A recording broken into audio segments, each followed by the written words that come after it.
First up, we have Boo. One night, a struggling family's true test arrives. A strange Halloween game left on their doorstep that, as legend has it, leaves a curse on those who choose not to play. Unfortunately, that's the choice they make, and evil spirits of all kinds are ready to make them pay. I don't have anything. Randy, would you like to describe Boo?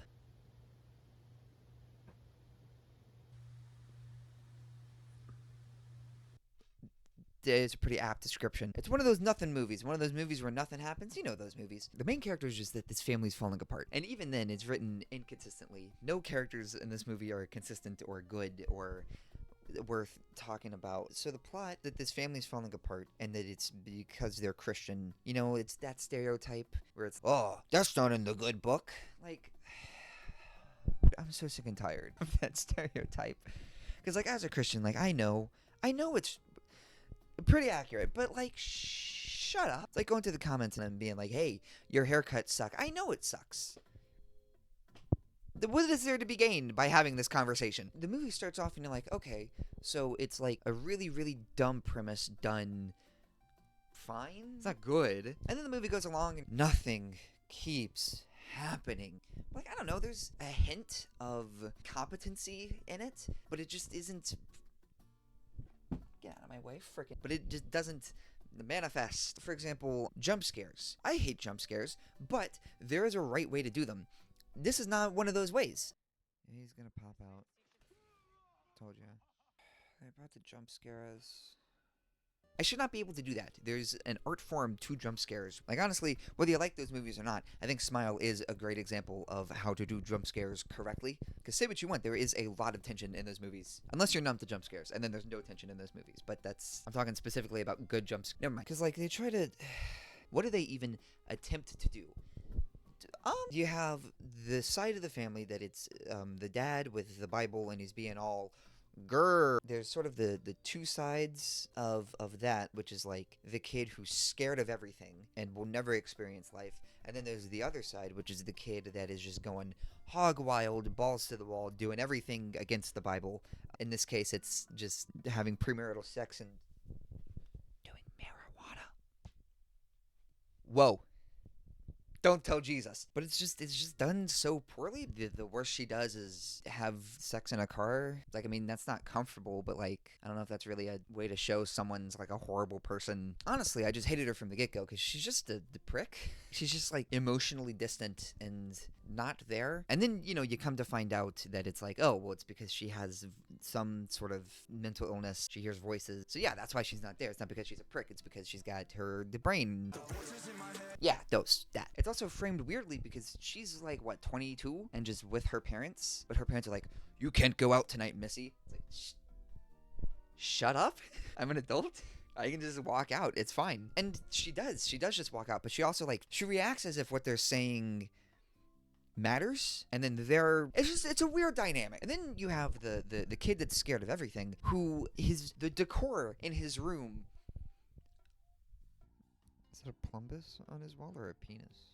Is bizarre. There's just pictures of like there's a picture of a guy just like licking a brain, and it's drawn horribly. Well, I mean, duh, because it's drawn by the kid. Although it's probably just designed by some like set designer who just wasn't good at drawing. Some set designers watching this like, I mean, I tried hard on the drawing. I thought the drawings looked, you know, good for what they were. No, I'm sorry, but they didn't. Believe you me, I'm a very bad artist. I know bad art when I see it. And just nobody cares about all of the weird, creepy stuff. He has like dead dolls with like their eyes gouged out and like bloody pencils stuck in them. And just there's no reaction from anybody. You know, the incredibly Christian, freaked out parents, they don't care that there's a charred Barbie just sitting in this little boy's room. No red flags. And then you have the mom who is just an alcoholic, hypocrite, person, because she's one of those that like, oh, she smokes weed in private. You can't see it, but my legs are shaking. But then, you know, it's like she also has like a kind of a mental illness thing, because like we see her take pills, but then that also never amounts to anything at all. Also, it's revealed at some point that she had like a miscarriage or something. Where did that come from? We never really get like details on it either. She's just like, I wanted you to be there for me. Because I guess she miscarried it like upstairs in the bathroom while he was reading the Bible downstairs.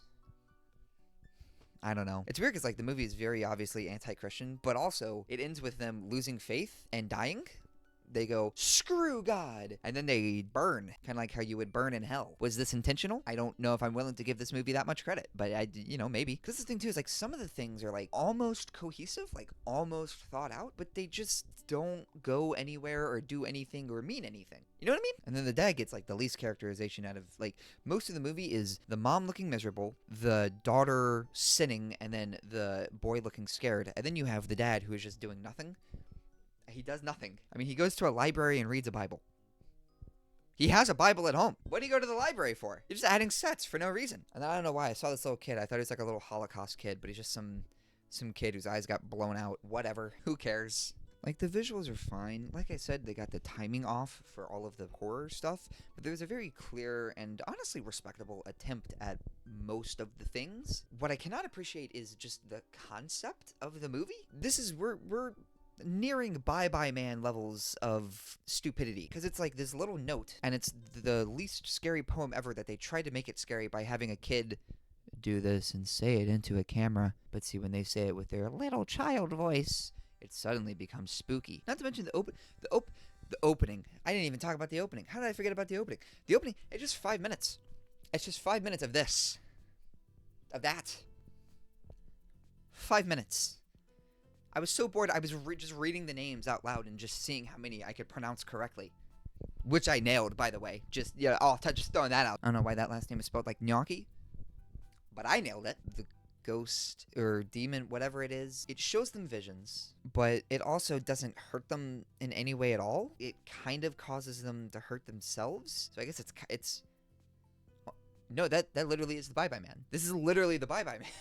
Because it's like visions, but the only way any of them ever get hurt is because of they hurt themselves due to the vision. The only times where I ever really got, I wouldn't say scared, but I guess uncomfortable, were the, like, self-harm things. But that's just because I don't like self-harm.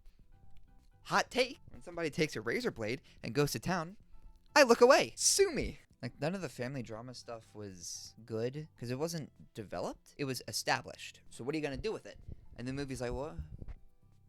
You can't just introduce an element and be like, so that's the movie. You gotta elaborate.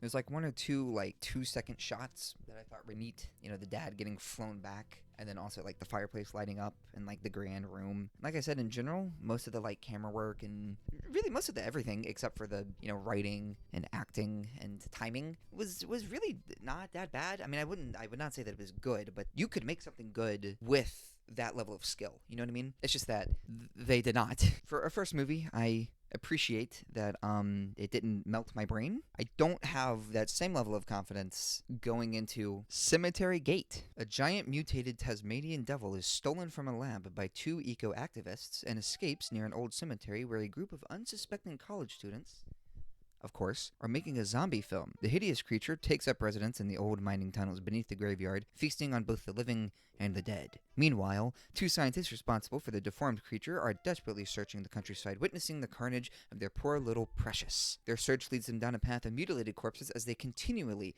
miss the creature, experience the terror and fear as one by one, the young filmmakers fall victim to the ravenous beast. Honestly, with that description and this cover, I might be sold.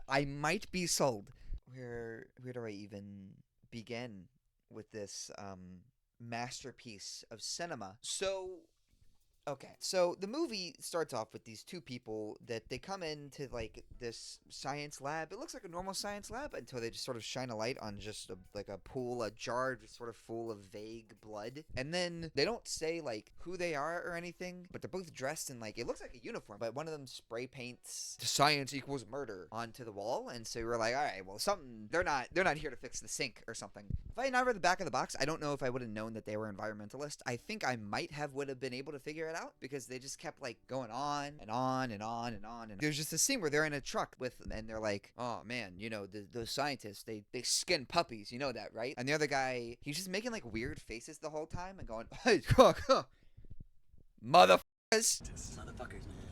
Evil. Pretending to be God. Motherfuckers. That's the only thing he says. He's adding nothing to the conversation. It's like one of my videos or something. So, okay, but the actual plot in this one is discernible. So it's this scientist guy, right? He had a wife who was also a scientist, and they were like mad scientists, and they had a Tasmanian devil. Stay with me here. Who, I don't know if any of this is true. I did not do any research. If there are any Tasmanian devil experts watching, please let me know. They had discovered or known, whatever, that Tasmanian devils apparently have an immune system that's just like crazy good. So they were like, okay, well, we can use science powers to extrapolate that and like use it to like create antibodies that would like cure cancer and every single illness. I don't think a strong immune system equals not having cancer. I don't think that's what that means. I don't know. I can say that. I don't know for sure. But I don't think that's what that means. Well, it's a Tasmanian devil. This isn't a dog. And they're just letting their kid, like, take care of it and play with it, thinking that that's going to go well. And, believe it or not, it does. No problems were had there. But what did happen was it attacked and killed the wife instead of the kid. I mean, so with that knowledge, right, there's the main character and his gaggle. He's filming a movie called The Cemetery Gate, which they make fun of. They're like, they said that the is pretty gay. Ah, yes, the word the. The only image that puts in my mind is homosexuality. They made a big deal out of being gay in this movie. I'm not really sure why. I guess I thought it was funny. It wasn't. That was a big thing. Running theme in the movie is they would insert like humor, and the humor was real bad. There was only one joke that it did actually make me laugh, which is they're high, because of course they're high. What, you think they're gonna get through this movie sober? He's wearing a weed shirt. Yeah, I knew this movie was gonna be bad. I knew it was gonna be rough when the guy showed up with his stupid looking face wearing a weed shirt. And then the establishing thing of like the bimbo sucking on a sucker. Just I mean, tongue in that thing. Please don't take that out of context. So he's shooting a movie called The Cemetery Gate, and it's taking place at a cemetery, of course, and it's like zombies. But the movie isn't actually about like a cemetery. This is just the opening. They're only filming the opening scene. And also, fun fact, they only spend like 5 minutes of the movie doing that. So that nothing. So I don't know why that's like. It's only in there because that's like the catalyst, but then they don't. Nothing happens. There's one scene where they're wearing zombie stuff and they have a camera, and that camera is never important. It is technically used again later when one of the two of the actresses, you have the slut one. I haven't even introduced the characters yet. It doesn't matter. The slut one, and then the other guy who is not as dumb as the dumb guy, but is also pretty dumb. He will not stop peeing throughout the movie. I don't know if I could go through and find each time he pees. So him and the slut girl, they like leave, and they're like, baby, let's make a sex tape. And she's like, well, I am a whore. They're attacked by Precious, and then later the two scientists come up and they see the camera, and they're like, oh, well, I guess an attack happened here. As they're standing in just a mountain, just a pool of blood. They have to use the videotape to figure out that something is not as it seems. I mean, there's no bodies left, but the sleeping bag's torn to shreds. There's just blood everywhere, like all over the trees and everything. They're scientists. Are they like the stupid kind? I don't know. You have so there's the main character guy, and then there's his dad, and his dad is, like I said, that's the one from the opening. That the son is the one making the movie. The dad is he's still working with this Tasmanian devil thing, and since the death of the mother, they've grown like distant. Well, the dad kept working on the Tasmanian devil, and it got bigger. He found a way to like de-evolutionize it by like one step, which I guess makes it bigger.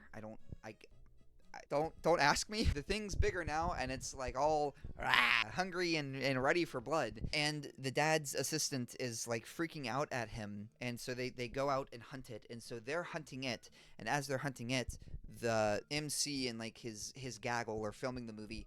And interspliced between them hunting it, them filming the movie, which again, there's like, they filmed the movie for one scene, the rest is just them sort of being in a cemetery for no reason. So in between all of that, there's just sort of like, I guess, vignettes of people getting murdered. Kind of like Killer Clowns from Outer Space. The movie's like, the plot's going along, and then it just sort of cuts to a clown killing someone. Except these do end up tying back sort of a little bit.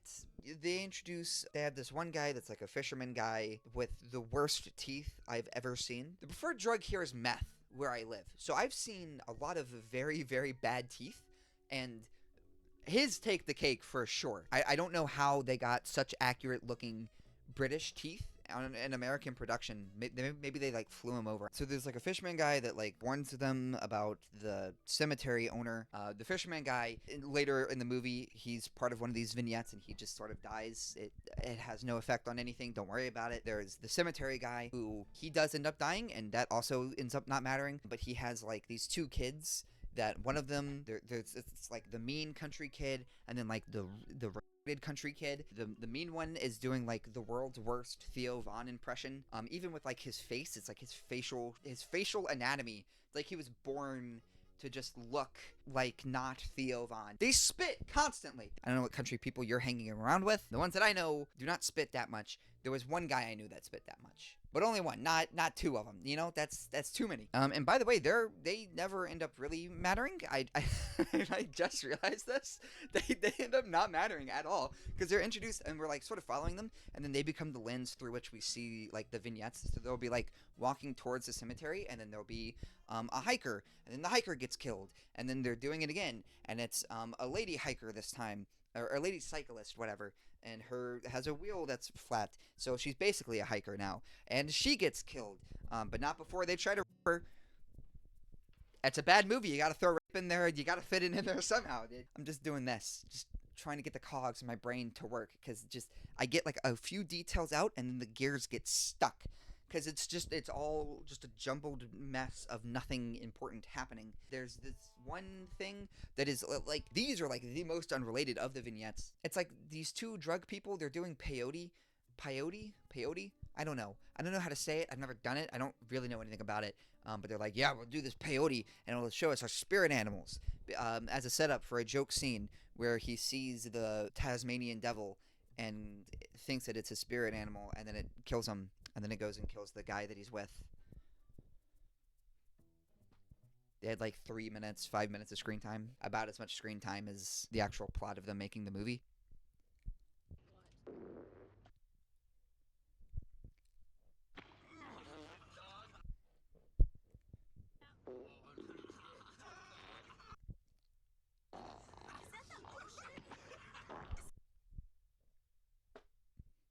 There was one character that I left out, which is the MC's girlfriend, who is really annoying. Screw her. Like, she's like, there's like the slut in the back, and she's like, well, pedantic. I don't remember what word. It started with a P. I don't remember what the word she used. It might have been pedantic. You wouldn't know what to do with a pragmatic woman. I don't remember what pedantic means. I highly doubt that they know what pedantic means. So it's just a bunch of idiots communicating with each other across time. She doesn't want him to like fall into the slut's trap, so she like lies and is like, oh no, he's gay. And then that's where all the gay jokes start coming in, and it's just...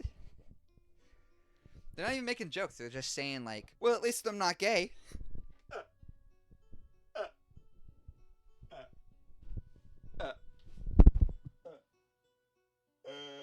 Oh Lord, what else is there? So there's like a whole thing set up where it's an area where there were mines, and so it's a whole bunch of tunnels, and they built a cemetery on top of these tunnels. Like, I mean, there's like this much ground in between the cemetery and the tunnel. What?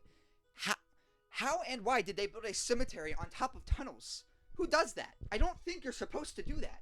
Wouldn't the bodies just like, pew, fall down? How you gonna place a casket in there, man? That's 8 feet under, not 6. It's supposed to be 6. Who's the city planner that organized this? There's not even like memorable, like funny stuff. Like I remember laughing a couple times during the movie, but like I don't really remember what made me laugh. Oh. So I'm making fun of the movie for having really bad jokes, but there was one that got me. So they're like smoking weed, and they're like, what do you think is funnier about farts? The sound or the smell?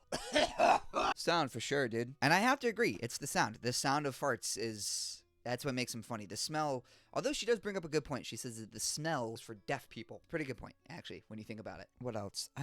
There's just so many dumb things. Like the first scene where it's like the animal preserve people getting killed. One of them is in the back of the truck getting, like the whole entire truck is shaking. There's a loud creature just going, and there's blood shooting everywhere. There's just the guy 2 feet away at the front of the truck who can't hear any of this going on. What? Sure. Believe it or not, that type of thing happens more than once. It's bad. It was really bad. But it had exclusively practical effects, which I'm a fan of. They weren't good practical effects, but they were practical. Every time someone would die, a limb would go flying, but it's like obviously just like something they bought at Dollar Tree. You would cut back to the body, and it's like I saw the attack. Like I saw what was the dude was just doing this and ripping like their chest. He didn't like carefully cut off their hand. Why is their hand or foot flying through the air now? But you know, it's fun to see things flying, I guess. I don't know, probably fun for the person that had to throw them in the air so that they could get a shot of it flying. That's absolutely what they did. That's probably what they did. You rolling? Hoi! Roll it back. By golly, this is exactly the type of movie that I expect to see more of, and is basically exactly what I look for every time I look for bad movies. Because it was bad, but it was like fun bad, where the acting was just bad and the story was dumb and the kills were like kind of fun sometimes. So you know, every now and then an exciting thing happens, and then it's just like stupid dumb stuff that you can make fun of for, you know, 10 minutes at a time. It's kind of a fun formula. If I had to choose between watching this or watching Boo, I think the very clear answer is this. So yeah, no, I guess that's your homework. If you want to join the Bad Movie Club, go watch Cemetery Gate. You can find it probably on Tubi or YouTube. There's just like an MP4 of it on Facebook, probably. It's like 480p. The highest scan of it is 490p, so it wouldn't surprise me. I knew this was going to be a hard watch, but it turned out to be a very fun one. Not in the way that they were hoping, but in the way that I was hoping, which is way better. But at least it had, like, personality. At least it had flavor. Boo was just sort of nothing, and then the last 15 minutes was uninspired and bland and forgettable. But Cemetery Gate, I didn't forget none of that. Let me tell you, there was not one theme in that entire movie. Not one.